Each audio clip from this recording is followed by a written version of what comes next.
My name's Damian Braithwaite. I'm a carpentry and joinery tutor. I teach level 1, level 2 and level 3 site carpentry.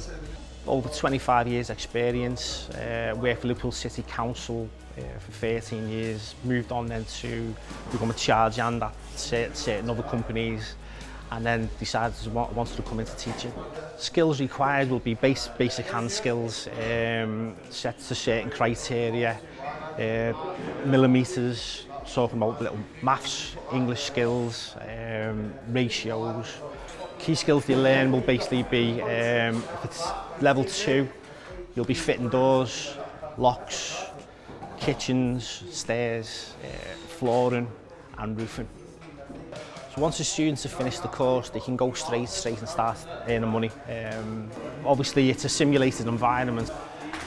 They can basically make the mistakes here while they're in college, hone their confidence and then progress.